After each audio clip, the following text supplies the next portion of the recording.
로마서 8장 12절에서 18절 말씀입니다. 교독하겠습니다. 그러므로 형제들아 우리가 빚진 자로되 육신에게 져서 육신대로 살 것이 아니니라. 너희가 육신대로 살면 반드시 죽을 것이로되 영으로서 몸의 행실을 죽이면 살리니. 무릇 하나님의 영으로 인도함을 받는 사람은 곧 하나님의 아들이라. 너희는 다시 무서워하는 종의 영을 받지 아니하고 양자의 영을 받았으므로 우리가 아빠 아버지라고 부르짖느니라. 성령의 친히 우리의 영과 더불어 우리가 하나님의 자녀인 것을 증언하시나니. 자녀이면 또한 상속자 곧 하나님의 상속자요 그리스도와 함께한 상속자니 우리가 그와 함께 영광을 받기 위하여 고난도 함께 받아야 할 것이니라. 다 같이 읽겠습니다. 생각하건대 현재의 고난은 장차 우리에게 나타날 영광과 비교할 수 없도다. 아멘. 오늘도 하나님의 축복이 여러분에게 충만히 임하시기를 예수님의 이름으로 축원합니다. 아멘. 어제 기독교 방송에서 한 목사님이 나와서 간증을 하는 것을 들었어요. 이분이 어머니도 어렸을 때 돌아가시고 아버지도 어릴 적에 돌아가셨어요. 근데 이제 아버지가 이제 마지막으로 돌아가셨는데 화장을 하고 낙골함을 들고 낙골당으로 이렇게 그 유골함을 가지고 가야 되는데 오던 내려오는 길에 아마 친척되는 분인 것 같아요. 4층, 5층 정도 되시는데 그 유골함을 가지고 내려오다가 너희들은 여기 있으라고 그러고 산으로 올라가시더라는 거죠. 그러고는 한참 있다가 이렇게 내려오셔가지고는 보니까 내려오는데 보니까 아무것도 없는 거예요. 유골함도 아무것도 없어요. 그러니까 자기에게는 이제 돌아가신 아버지의 유골함도 없는 거예요. 그리고는 하는 말이 이제 너희는 너희를 도와줄 자 없다. 그러니까 너희들 열심히 살아야 된다라고 뒤도 돌아보지 말고 살라고 그랬어요. 어린 동생 하나 데리고 이렇게 아주 완전한 고아가 되었는데 살 길이 막막한 거예요. 살다 안 되니까 어린아이 그 동생 손목을 잡고 바다로 갔어요. 같이 죽으려고. 바닷물에 들어가서 무릎까지 오고 막 그렇게 물이 오니까 그 동생이 형 안 죽고 싶다는 거죠. 그래도 너와 나는 이 세상에 살 길이 없어. 그러니까 우리는 죽어야 돼. 그리고는 그 동생의 손을 꼭 잡고 물속으로 들어가는 거예요. 물이 가슴까지 탁 차오르는데 누군가가 이름을 부르는 거예요. 아무개야, 죽지 말라고. 그러거나 말거나 들어가는 거예요. 또 들리는 거예요. 근데 그 순간에 그 이름을 부르는 소리를 듣고 나를 부르는 사람이 있구나 해서는 동생 손을 잡고 돌아 나왔어요. 나왔는데 뭔가를 이렇게 살아야 되겠다는, 그래서 3번에 걸쳐서 자살 기도를 하다가 이제는 내가 죽을 마음이 있으면, 죽을 힘이 있으면 앞으로 내가 열심히 죽을 힘을 다해서 살아야 되겠다고 하면서 직장 생활도 하면서 동생을 돌보면서 열심히 그 인생을 살았어요. 그 이분이 신학교를 가야 된다고 이제 교회를 다니면서 해가지고 신학교를 다니고 또 그다음에 이제 직분을 받고 그래가지고 어디를 그동안의 이야기들이 많이 있는데 대충 제가 말씀드리는 겁니다. 그 맹인들을 목회하는 맹아의 교회에 가게 되었어요. 앞을 못 보는 분들을 이렇게 목회를 부교역자로 들어가서 사역을 하는데 그 맹인들이 자기가 이렇게 자기는 앞을 보니까 앞을 보니까 맹인들이 뭐로 여기 왔느냐, 당신이 우리를 아느냐, 이런 거를. 그래서 별로 달가워하지 않은 거예요.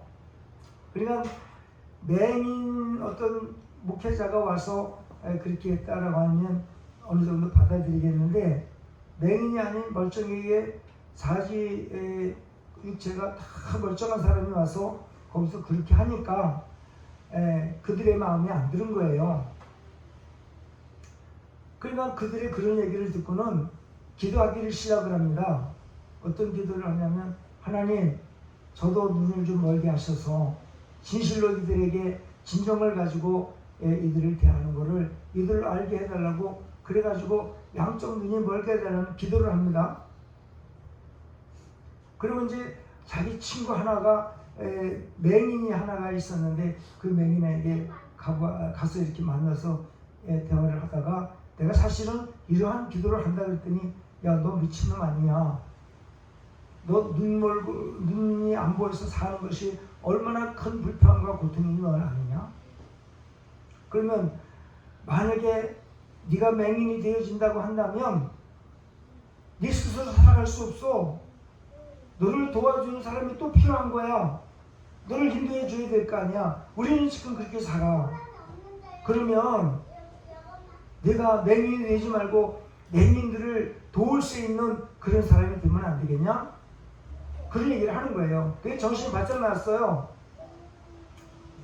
그리고는 그때 정신을 차리고, 그러면 하나님, 맹인을 도울 수 있는 제 사명이 무엇입니까? 하면서 기도를 하기 시작하는데, 그때 배우자의 기도를 하는 거예요. 배우자의 기도를 하는데, 그러면 저의 배우자는 맹인을 만나게 해주세요라고 기도를 합니다.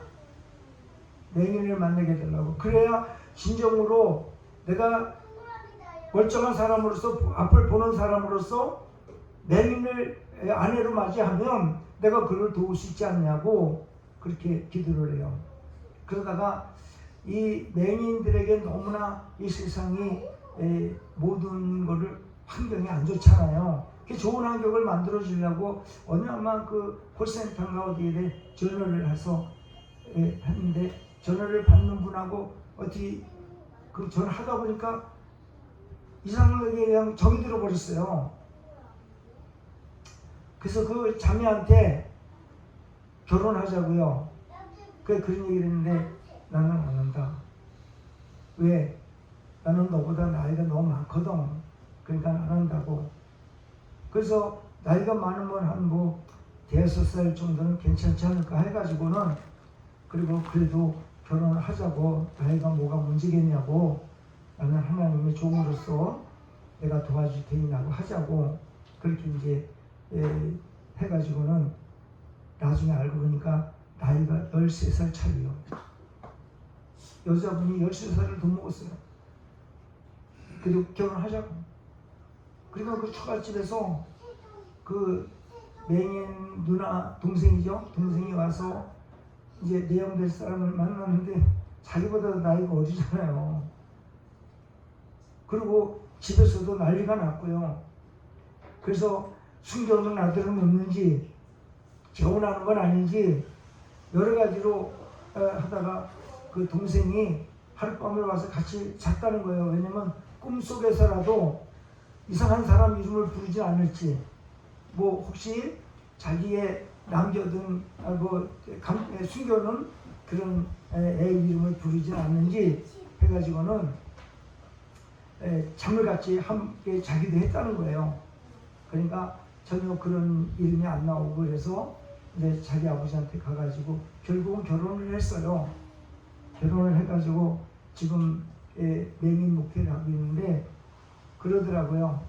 하나님의 영광을 위해서 살으니까 한 번도 자기가 이 맹인 여자하고 결혼한 것을 후회하고 온 적이 없다고 그렇게 얘기를 하더라고요. 우리들이 세상을 살아가면서 우리들은 어떤 마음을 가지고 인생을 살 것인가 하는 것을 생각해 봅니다. 왜 그러냐면, 우리들은 이 세상에 태어나면서부터 죄인입니다. 하나님을 믿지 않고 이 세상에 태어나서 인생을 살고 있어요. 만약에 우리들의 그러한 상태로 내버려 둔다라고 한다면 우리는 단 한 명도 예외 없이 전부 죽으면 음부에 떨어지고 음부에서 나중에 부활해서 지옥 심판을 받고 영원한 지옥에서 살게 될 존재들입니다. 그런데 우리를 그 지옥불에 떨어져서 고통받지 않게 하시려고 하나님께서 우리를 찾아오셨지요. 우리의 구원이 우리들이 스스로 잘나서 우리가 하나님을 믿은 것이 아니라 하나님께서 우리들을 찾아오신 거죠. 예수님께서 하늘에 그대로 계셨다면 우리는 구원이 이룰 수가 없어요. 예수님께서 인간의 몸을 입고 인간처럼 이 땅에 태어나셔서 우리 인간처럼 사시다가 예수님은 이 땅에 태어날 때부터 죄가 없으신 분이기 때문에 사람의 자녀가 아니라 하나님이신 예수님, 그 하나님을 성령님의 능력으로 이 세상에 그 예수님의 영을 모셔다가 마리아한테 잉태시켜서 인간의 육신을 만드시고 인간처럼 탄생하게 하신 거죠. 그것은 무엇이냐면 우리 인간의 죄를 그 예수님만이 해결할 수 있기 때문에 그 방법을 선택하신 거죠. 우리 인간들은 태어나면서 죄인이지만 예수님은 이 땅에 태어나실 때부터 그런 죄인이 아니에요. 의인이시죠. 그래서 예수 그리스도는 이 땅에 태어나셔서 저와 여러분과 함께 똑같은 육신의 삶을 살다가 때가 되어 우리 인간의 죄를 해결하는 데 있어서 로마서 6장 23절에 의하면 죄의 삭스는 사망이요 하나님의 은사는 생명과 평안이라고 그렇게 말씀하고 있어요. 그래서 죄의 결과는 죽음이라는 거죠. 그러니까 이 땅의 모든 인간들은 다 그 죄가 있기 때문에 하나님의 법에 의해서 다 죽어야 돼요. 그 첫째 죽음은 뭐하냐면 우리 인간의 육체와 영이 분리돼서 육체는 흙으로 돌아가는 것이고 영은 음으로 들어가서 나중에 부활해서 지옥 심판받고 지옥불에서 살게 되어지는 것이 있는데 지옥불에 떨어지는 그 자체가 두 번째 사망을 말해요. 그래서 우리 육체가 이 땅에 살다가 흙으로 들어가서 영과 이게 분리가 아니라 두 번째 사망은 인간이 부활을 해서 그 지옥불에 떨어져서 영원토록 끝이 없는 세상에서 우리 인간이 고통받으며 살게 되어지는 걸 둘째 사망이라고 하는 거예요. 그러면 하나님의 형상과 모양대로 만들어진 우리의 인간을 그 지옥불로 보내시는 것이 하나님의 마음이 아니거든요. 한 사람도 그 지옥불에 떨어져서 고통받는 걸 원하시는 하나님이 아니라 그 하나님은 한 영혼이라도 회개하고 돌아와서 예수 그리스도를 믿음으로 구원받는 것이 하나님의 사랑이요 하나님의 은총이라고 하는 사실을 우리에게 교훈해 주고 있습니다. 그래서 우리는 그 예수 그리스도께서 우리를 구원하시되 그냥 나만 믿으면 된다라고 우리 예수님께서 말씀하신 것이 아니라 우리의 인간의 죄값을 해결하지 아니하시면 안 되시기 때문에 우리가 죄인으로서 당연히 죽어야 할 우리의 죄값을 죄 없는 예수님께서 우리의 죄를 대속해서 십자가에서 우리의 죽음 대신 대속의 죽음을 죽으심으로 그 피값으로 우리를 구원하신 것이지요. 요한계시록 5장 9절에 의하면 우리 어린 양 되시는 예수님께서 우리를 그의 피로 사서 하나님 아버지께 바쳤다라는 말씀이 기록이 되어져 있어요.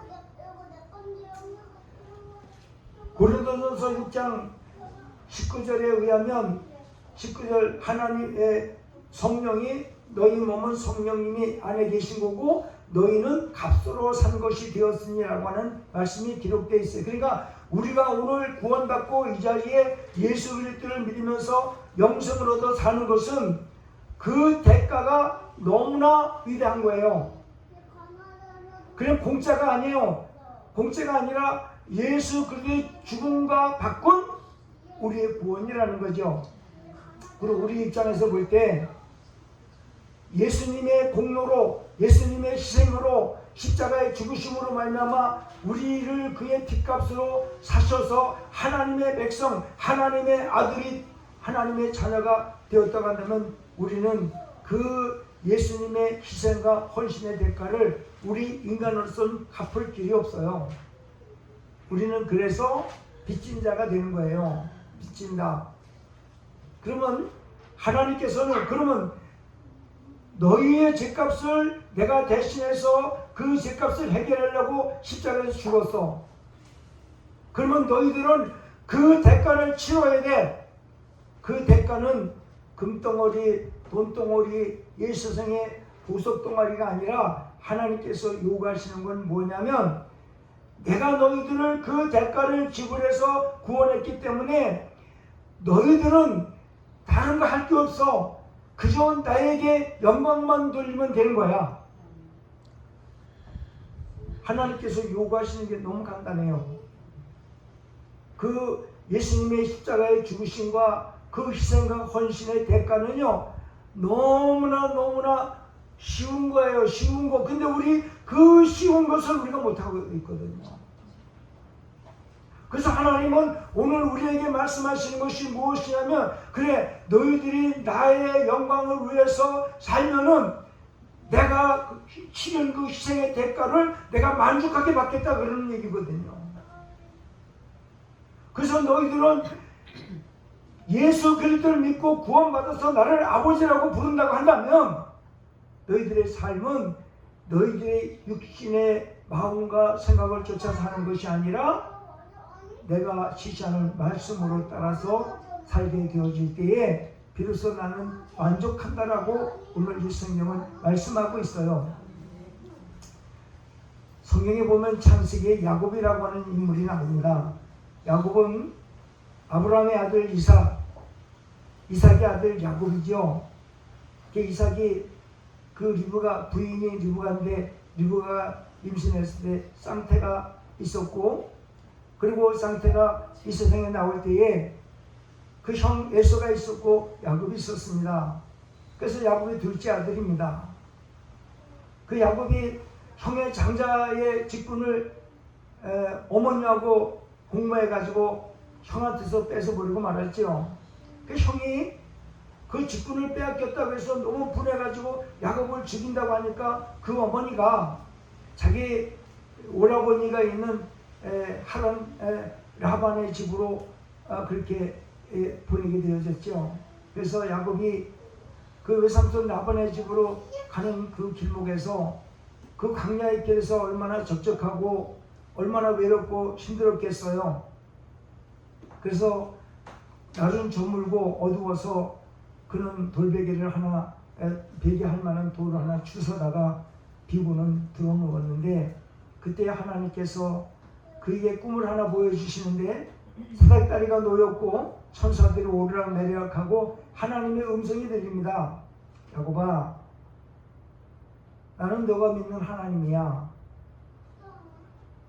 네가 어디를 가든지 내가 너와 함께 할 것이고 네가 축복을 받아 돌아올 때까지 내가 너를 떠나지 않을 거야. 그러니 야곱아, 너 걱정하지 마. 그렇게 하나님께서 위로의 말씀을 주세요. 그 야곱이 꿈을 깨가지고 깜짝 놀랐어요. 왜 그러냐면 야곱의 인생이 자기 혼자인 줄 알았고 외로운 인생, 쓸쓸한 인생, 나그네와 같은 아무도 자기 주변에 없는 인생인 줄 알았더니 우리 하나님이 함께 하신다는 것을 깨닫고 그때 일어나서 돌베개를 취해서 잠을 자던 돌베개를 세워놓고는 기름을 붓고 여기를 베델이라 이름하고 그리고는 아버지, 내가 정말 하나님께서 나와 함께 하시고 내가 거부가 되어 이 땅에 돌아올 때에 제가 여기에 이 돌베개를 세운 기름 부은 이곳에 성전을 세우고 하나님께 제단을 쌓겠습니다라고 약속을 했어요. 그래서 야곱은 그날 밤에 그렇게 하고 돌아올 때 11조를 드린다고 그렇게 맹세를 하고 길을 떠났어요. 아닌 게 아니라 야곱이 외삼촌 라반의 집에 가서 20여 년 동안 머슴살이 하면서 4 여자를 만나 자식을 낳았어요. 11자식 낳고 거기서 이제 외삼촌 라반의 집에서 거부가 되어 큰 부자가 되어서 이제 자기의 베델 그쪽으로 올라오는 길목에 자기 형이 마중 나왔어요. 형이 마중 나올 때에 사람을 보니까 400명의 그 형제들을 이끌고 나오는 거예요. 그 야곱이 살려달라고 야복강가에서 하나님께 얼마나 기도를 많이 했는지 하나님께서 그의 기도를 들어 응답해 주시고 형을 만났을 때에 형이 오히려 그 동생을 맞이하면서 어깨를 목을 껴안고 얼마나 고생했냐고 위로하는 그런 장면이 나옵니다. 그래서 이 야곱이 그 형 에서가 뭐라 그러냐면 너 나와 함께 하자 그러니까 아닙니다. 형은 형대로 사시고 저는 식소들이 많으니까 제 혼자서 살겠습니다 라고 하는 거예요. 그리고 야곱은 거기서 바로 베델 쪽으로 올라간 것이 아니라 세겜 쪽으로, 세겜 쪽 하몰의 그 족장에 있는 세겜 쪽으로 가서 장막을 쳤어요. 자, 그러면 지금까지 한 이야기 중에서 하나님께서 이 야곱과 함께 하셔서 야곱이 엄청난 거부가 되었고 많은 식구가 생겼어요. 그러면 그 야곱이 하나님께 얼마나 빛을 많이 진 자입니까? 그러면 그 빛을 갚으려면 베델로 올라가야죠. 베델로 올라가지 아니하고 아유 여기가 너무 좋다. 풀도 많고 너른 들판이 있고 물도 있고 이것이 너무 좋은 거예요. 거기서 장막을 치고 그 세겜 족속에게 땅값을 주고 거기다 터를 잡고 살았어요. 야곱이 하나님으로부터 빚을 줬다는 것을 생각한다면 베델로 올라갔어야 되죠. 근데 우리는 거기서 터를 잡고 살았어요. 근데 그때 그 야곱이 낳은 딸 디나가 있으니 디나가 밖에 가서 놀다가 그 하몰의 아들 세겜이라는 그 족장 아들한테 그만 강제로 납치가 되어가지고 성폭행을 당하고 맙니다. 그래서 성폭행 당한 것도 모르고 아무것도 모르고 있는데 하몰과 그 세겜이 야곱을 찾아왔어요. 야곱을 찾아와가지고 지금 당신의 딸이 우리 아들이 너무 사랑해서 지금 우리 집에 있습니다. 그러니 우리 아들하고 결혼을 좀 시켜주세요 라고 합니다. 야곱의 백성은 이방인과 결혼할 수 없어요. 하나님의 백성은 통혼이 안 되거든요. 야곱이 기가 막힌 겁니다. 그래서 아무 소리 안 하고 있다가 자기의 자녀들이 밖에서 일을 하고 이제 돌아온 그때에 하몰과 세겜이 있을 때에 그 야곱의 자식들이 돌아와서 얘기를 듣는 것입니다. 당신의 여동생을 내가 너무 사랑하니까 나에게 주시오. 그렇게 간청을 하는 거예요.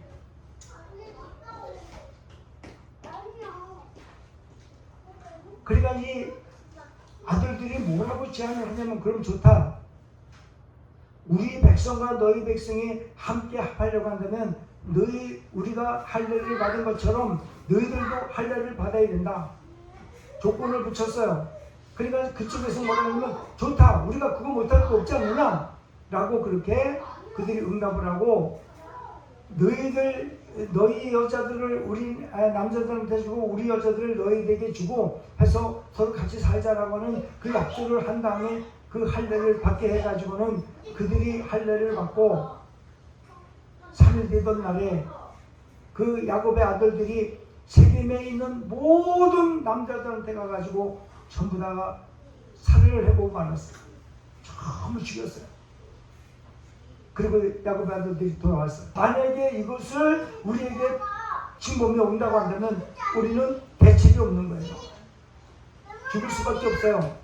그러니까 하나님께서 야곱에게 너희는 일어나서 베델로 올라가라고 그렇게 명령을 해가 그들이 베델로 올라갔어요. 왜 제가 이런 말씀을 드리냐면요, 우리 예수 그리스도를 믿고 구원받은 사람들은요 하나님의 빚진 자들이에요.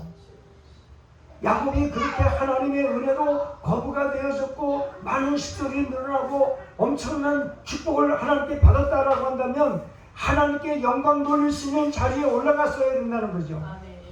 우리들이 예수 그리스도를 믿음으로 구원받았습니다. 우리들이요 예수 믿는다고 해서 다 축복받는 거 아니에요.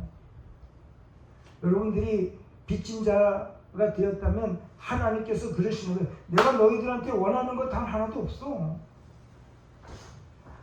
내가 지적으로 구원받았다고 한다면 내 말씀에 순종해서 그 말씀에 따라서 살아주기만 하면 돼.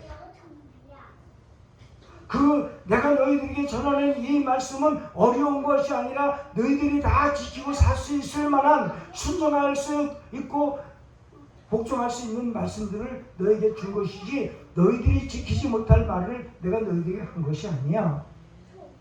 그 너희들은 지킬 수 있다. 이것이 신명기 30장에 기록이 되어져 있습니다. 요한일서에도 기록이 되어 있고요. 5장에 보면. 그런데 우리의 마음이요 하나님을 믿고 구원받았다고 하면서 하나님의 뜻대로 사는 것보다는 내 육신의 마음이 내 육체의 생각들이 너무 강해요. 그러니까 하나님의 말씀이 그렇게 위대하게 큰 것을 요구하는 것이 아님에도 불구하고 우리의 육체의 생각과 마음이 너무 강함으로 말미암아 그 하나님의 말씀에 순종하기를 싫어하는 거예요. 제 자신이 나이 먹어보고 살다 보니까 제 인생 과거에 그렇게 이 세상에서 한번 멋지게 인생을 살아보려고 했던 저의 인생인데 살아놓고 보니까 그리고 모든 사람들이 나의 선배들 부친을 비롯해서 모든 사람들이 다 죽는 모습을 보면서 인생은 이 땅에 살라고 사는 것이 아니라 태어나는 순간부터 죽으려고 사는 것이 인생이라는 걸 깨닫고 정말 참되게 인생 사는 것이 무엇일까 고민하고 내 인생의 행복은 어디에 있을까 연구하고 해봐서 결국 깨닫지 못하고 예수 그리스도를 믿음으로 말미암아 그 해답이 저한테 확실하게 온 거예요. 인생은 이 땅에 태어나서 예수님을 믿고 구원받아서 하나님께 영광을 돌리다가 이 땅을 떠나서 영원한 하나님이 계신 나라 그 영광의 나라에 가서 하나님께 무한한 영광을 돌리고 살아가는 것이 인생이라는 걸 깨달은 거예요.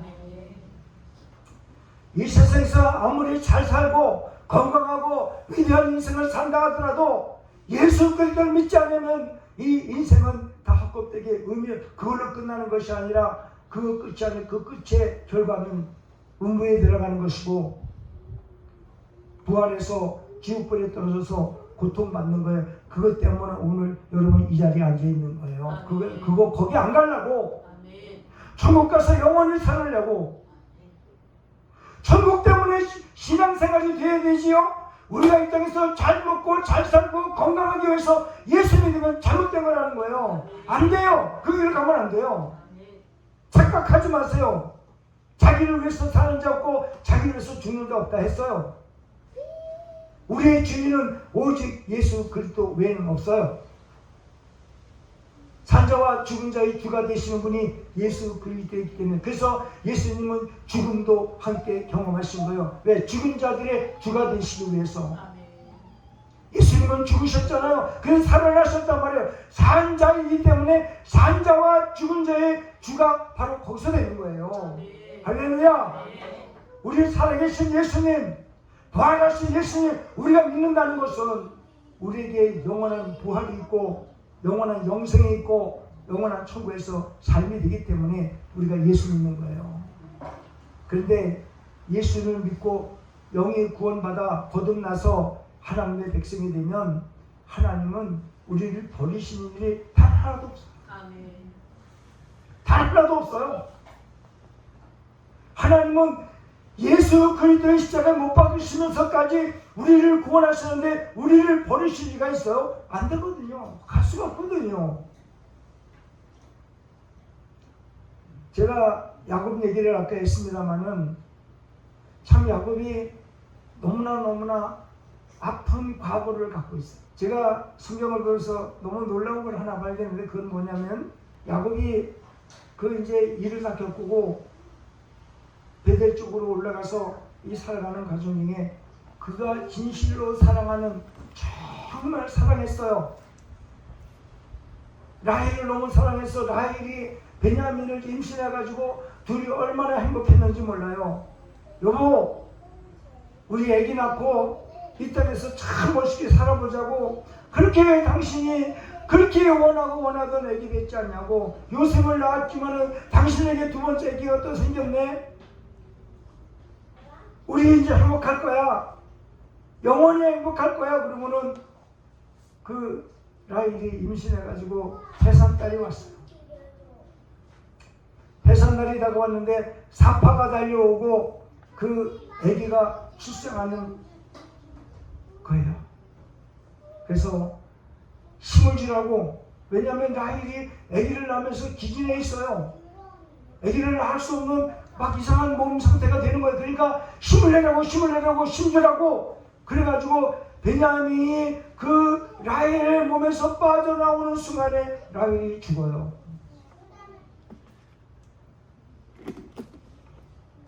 인간의 행복이 어디 있어? 그 성경에 보니까요, 인간이 가장 사랑하는 자를 하나님이 데려가시더라고요. 그 성경에 있을까요? 여러분, 하나님보다 인간을 더 사랑하면 사랑하는 자를 하나님이 데려가시더라고요. 왜? 너의 사랑의 순서가 잘못됐다는 거예요. 사랑의 순서가 잘못됐다는 거예요. 내가 그렇게 사랑하던 아내 내가 데려갈게. 그러니까 너는 내 아내가 죽었을 때 울지도 말고 통곡하지도 말고 아무 짓도 하지 말라고 하나님이 실제로 말씀 속에 역사하더라니까요. 한번 찾아볼까요? 예레미야 22장 10절 한번 찾아보겠습니다. 우선 여기 말씀 읽어보고 에스겔서로 넘어가 보겠습니다. 예레미야 22장 10절 한번 찾아보겠습니다. 한번 읽어보겠습니다. 시작. 너희는 죽을 자를 위하여 울지 말며 그를 위하여 애통하지 말고 잡혀간 자를 위하여 슬피 울라.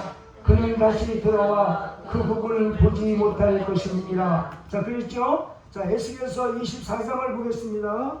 24장 15절부터 보겠습니다. 15절부터 함께 읽어보겠습니다. 시작.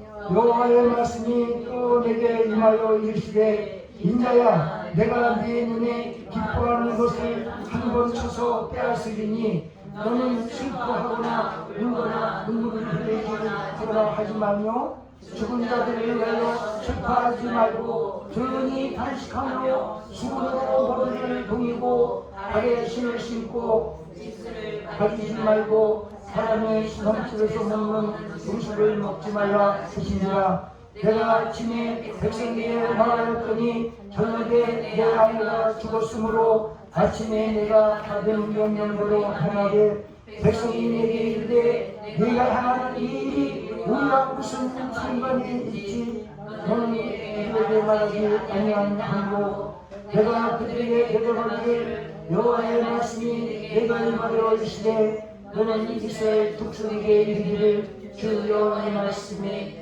내 손손은 너희의 세력이 영광이요 너희의 눈이 기쁨이요 너희 마음에 아픔이 되었거니와 내가 더럽힐 것이며 너희의 버려진 자녀를 칼로 깨어지게 닥치니라. 여러분, 이게 무슨 얘기냐면요, 에스겔이 사랑하는 아내가 있어요. 내 눈에 이뻐하는 자를 내가 쳐서 데려갈 것이다. 그러니까 너는 죽은 내 아내를 위해서 내 사랑하는 아내를 울지 마라. 애통하여 울지 말라. 인간은 그렇게 내가 살아가지면 죽으면 아무것도 아니야.